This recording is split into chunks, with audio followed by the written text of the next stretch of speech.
Hello and welcome. This VPAL signature event is brought to you by Harvard's Office of the Vice Provost for Advances in Learning in partnership with the Harvard Alumni Association. I'm pleased to welcome our speakers this evening, Ted Ladd, who is an instructor at Harvard's Division of Continuing Education, and Milind Tambe, who is a Gordon McKay Professor of Computer Science and Director of the Center for Research on Computation and Society here at Harvard. My name is Ted Ladd, and I am a teacher, I'm a professor at Hult and at Harvard.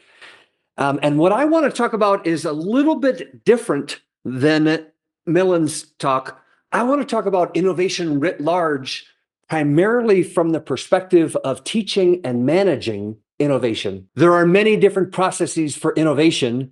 I'm going to focus on the lean startup method, which has many more sophisticated cousins. For example, discovery-driven planning from Rita McGrath is perhaps better suited for corporate innovation, or design thinking is perhaps better suited for problems where customers don't yet know what they want. But they both share a similar foundation, and the lean startup method focuses precisely on this foundation. It has three different steps to it. The first step in the lean startup method is to create hypotheses around what your venture or what your idea intends to do. This is where you're elucidating all of the assumptions about what the customers are experiencing as a problem, what value propositions are they searching for, who are the customers, what are their age, demographics, geographies, psychographics. You are going to list in the lean startup method all of these assumptions, and then you're going to turn them into falsifiable hypotheses. This requires divergent thinking. You are widening the funnel of your idea as much as possible to list every single necessary or even satisfactory and recommended assumption that you have for how and why this will work. The second step of the lean startup method is called, in the official terminology, customer development, and it means get out of the building. This is not a process that will adhere just to secondary research. You need to go talk to likely customers. And these are conversations, not surveys, because in the conversation, it will flow perhaps in a direction that you didn't expect. For example, you might be assuming that you're solving one problem, and the customers that you talk to might say, I don't have that problem, but I do have another problem. This requires recursive thinking. Iteration is the same thing over and over again. Recursion is where you're repeating things, but each time you're changing it based on feedback from the prior step, from the prior conversation. This step in the lean startup method is global search. You are intentionally having these free-flowing conversations that could wander, and therefore your ideas, your hypotheses, your assumptions could be proven instantly rejected. But as a result, you're not just looking for confirmation, you might pivot the entire idea. So global search, you're staying wide. The word I like also in this step is pivoting. We used to call this, especially in entrepreneurship, failure. If I call my mother up and I say, Mom, I failed 5 times today, she's going to pat me on the head and say, oh, Ted, maybe you're not that smart, which would be true. If I call my mother up, though, and I say, Mom, I pivoted 5 times today, she's going to say, attaboy, keep going. In other words, pivoting removes the stigma of failure and error and being wrong from the process of innovation. So I am a huge fan. That to me is one of the best words, perhaps now overused, in the entrepreneurial lexicon. The third step of the lean startup method is to build a minimum viable product. And this is not a prototype. That is, they're often confused. A minimum viable product is a series of different narrow experiments for you to test each one of your assumptions. This is convergent thinking. You are intentionally narrowing your focus through these local experiments. Global search, which neighborhood do I want to be? Local search, which house do I want to be in this specific neighborhood? The lean startup method really, if you look at it from a bigger picture, is disciplined skepticism. It is attempting to remove your biases, customer biases, founder biases, audience biases, investor biases, in order to uncover what really the market is looking for. And it's done with rigor. Skepticism is different than cynicism. Cynicism is approaching something with the assumption it's going to go wrong. Skepticism is approaching something with no assumptions whatsoever. And in this case, with the lean startup method, you're letting the process handle all of these assumptions and all of these biases. Now, let me move quickly to where AI can help. AI absolutely can help in the classroom, in a corporation, in a venture, with creating the hypotheses. You can ask any AI engine to list out 100 different assumptions for just a short prompt. And the more detailed you go into the idea you have, the more assumptions it will help you create. AI can also turn an assumption into a testable, falsifiable hypothesis pretty quickly. Second thing, from your conversations with different likely customers, you are going to have an enormous amount of qualitative data. In other words, narrative, transcripts. You can put all of these transcripts into a single document, upload it to your favorite AI engine, and ask AI to find the patterns that might be necessary, that might emerge from this data. So already we have improved what you're asking and how you could hear the results. And then finally, building a minimum viable product for each hypothesis. AI has spectacular suggestions for how to do low-cost, very small, but very targeted experiments for each of your hypotheses. So that's the lean startup method with AI. I want to move on to a different topic here, and that is, how do you need to think in order to use lean, in order to get a lot out of lean? And how does lean impact after that, how you think? So this is a cognition, both as a precondition and as an output of doing this type of process for innovation. And for this, I want to distinguish between two different things: confidence versus self-efficacy. Confidence is in the generic, I feel good about what I'm doing and it's likely to succeed. Self-efficacy is domain specific. For innovation, are you confident in your ability to search for a new idea? Are you confident in your ability to use the lean startup method or any other innovation process with rigor, to follow it step by step? And are you confident that once you have an idea, you have the capacity to marshal resources in order to actually launch that particular idea? Self-esteem and dignity is another important distinction for cognition of lean. Self-esteem is sort of also generic. How do I feel about my self-worth and my value to other people? And this is based not only on how I feel, but also what are other people saying to me? Self-esteem can be volatile. So I'm playing with another idea, dignity, and I'm moving a little bit away from Kantian dignity, which he talked about as the inherent value of every human being, and instead defining this as your estimate for your progress towards your own goals. This could be life goals, career goals, project goals, but this aspect of dignity is more complicated to measure, but I think more specific and measurable in the abstract. How do these different cognitive states and these impact lean? First, if you don't have the sense of self-efficacy or a sense of dignity, you won't even start the process of innovation. There is a certain threshold of self-worth, more specifically dignity towards your own progress in life, that you need to have before even looking for innovation and then migrating towards a specific process.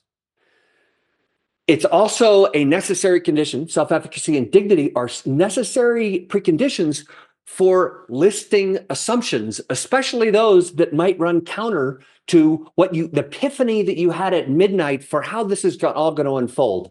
In other words, listing assumptions that run counter to your fantasy, that requires a sense of self-efficacy and dignity to even contemplate putting those on a piece of paper. And finally, hearing negative feedback requires, as we all know, a sense of our own dignity in order to withstand the feedback, seek the feedback, withstand the feedback, and then act upon the feedback. Similarly, there are different states of cognition. We need to have a different attitude in order to use AI. So this is where this concept of innovation merges with this concept of AI. We need to trust AI for generalized wisdom, and it can do that. It's particularly honed for that. However, we need to reject AI for precise wisdom. AI is backwards looking. Innovation is forwards looking. If you ask AI point blank, is this idea going to work? It can only use evidence from its large language model for what has already worked. We need to have the confidence, the self-efficacy, the self-esteem, the dignity to reject that particular idea in order to run more rigorous processes to determine if this innovation is worthwhile. As a professor, as a teacher, as a researcher, as a friend, a member of my community, as a family member, I have changed my purpose in life over the last 10 years.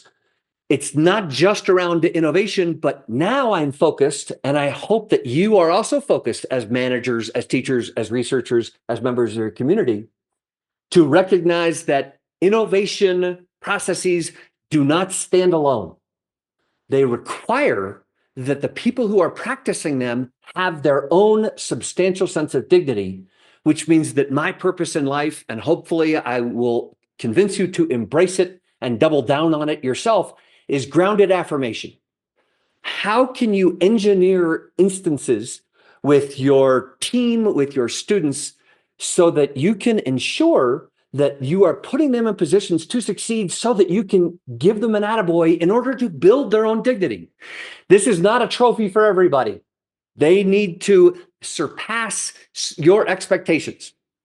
It does mean, though, that for me, it has changed how I teach, it has changed what I research, and it has changed how I talk to my neighbors and my family so that I can help them grow their own sense of dignity so that they can be more innovative.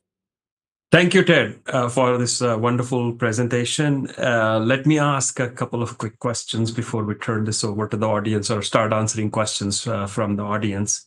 So the first is your lean startup method you mentioned was for new businesses. But in my part of the presentation, as you heard, I was focused more on nonprofits and AI for social good and so forth.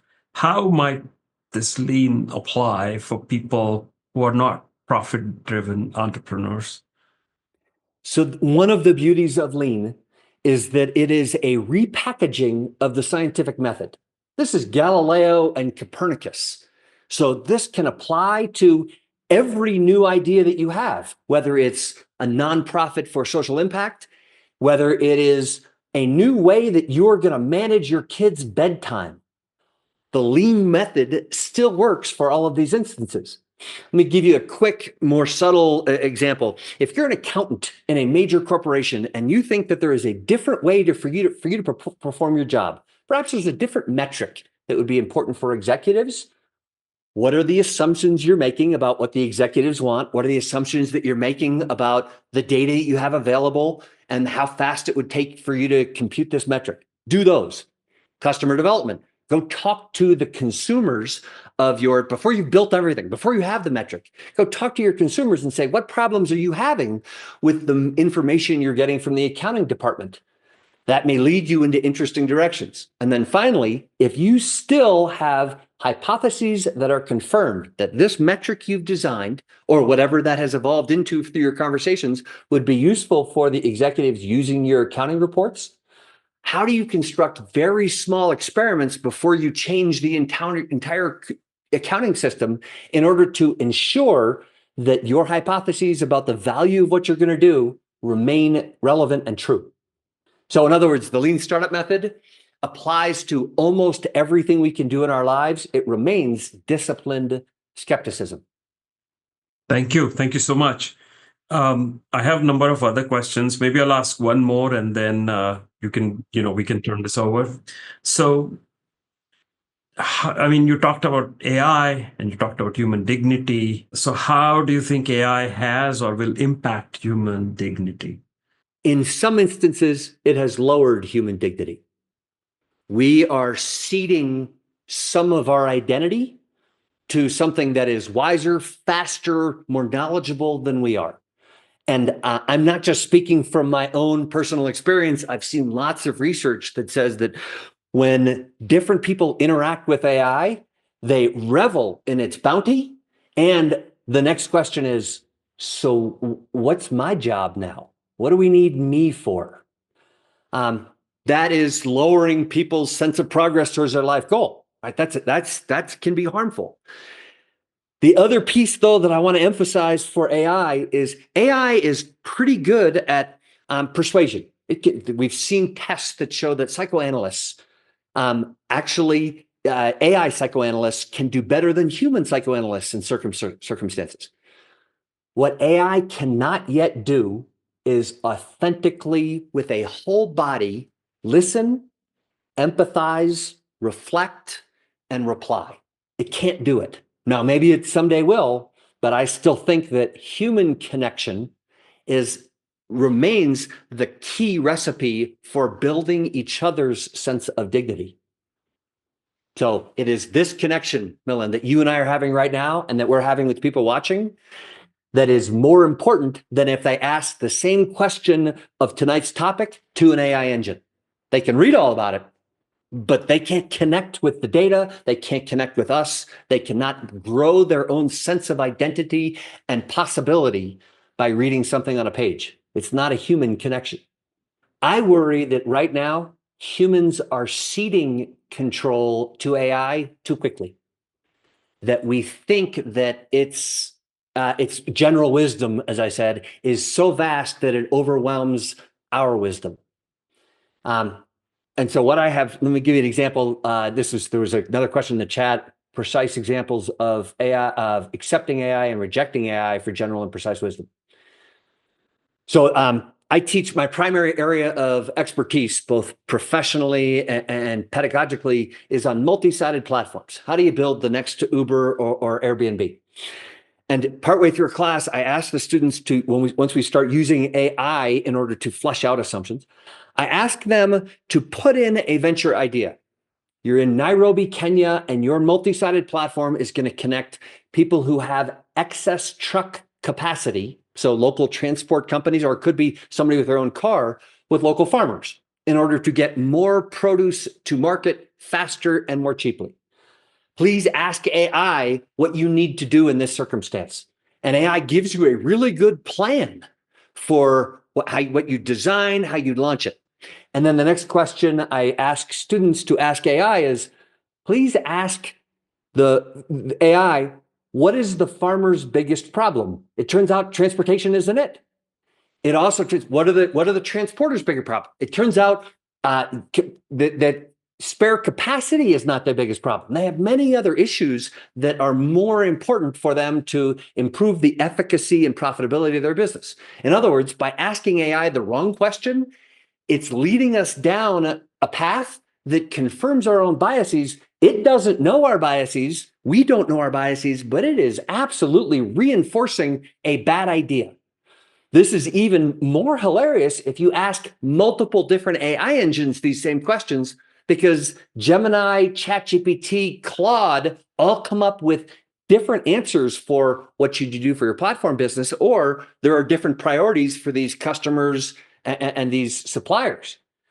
So my emphasis now is that we as human beings need to be more skeptical with discipline when we use AI. And one way to do that is to set up your own lean startup method in your head for whatever query you're about to ask AI. What assumptions are you making before you even ask the question to AI? It doesn't know them. So how should you write that down and prepare to ask questions from different angles to AI in order to get not just the best answer, but still recognizing that AI is all backwards looking, and AI, for the most part, at least these large language models, are based on the popularity of an idea, not necessarily its accuracy. So this to me is our next big step in trying to figure out how human beings can leverage AI without getting swamped by AI. Can I answer that same question, Milan, though, in a different way? It doesn't diminish what you just said. It's a precursor to what you just said. And this is both for disadvantaged groups and for people in poverty. And it's even around disinformation or misinformation and the fact that AI doesn't know if something's accurate or not. It just knows that it's popular. And that is that it's this, to return, and this will be my concluding statement, it's this idea of skepticism. Access to AI, to me, is not going to be the difference between AI-empowered societies and non-AI-empowered societies. It's skepticism of AI. Can you use it with critical analysis in order to have it further your goals and broaden your own assumptions and help you get out of the building to go talk to people, and therefore hopefully improve your own sense of self-worth and self-efficacy and dignity? Or are you going to be taken over by AI because you're going to throw your hands up and say, it must be right? And if it must be right, then I'm going to act according to AI. That to me will not lead to human progress. It will not lift people out of poverty because most of the content for AI has been written by wealthy people. So it's, in other words, the solutions for aspects of poverty might not be in the existing large language models. It's not going to help with misinformation. So it's that skepticism that we have as a human species been honing for the last 5,000 years that to me is more needed now than ever before to address all of both the disadvantages of AI and to harness all of the power of AI so that we're not improving lives for people unexpectedly, and we are improving the lives for people that we do expect. In other words, to harness it and to target it.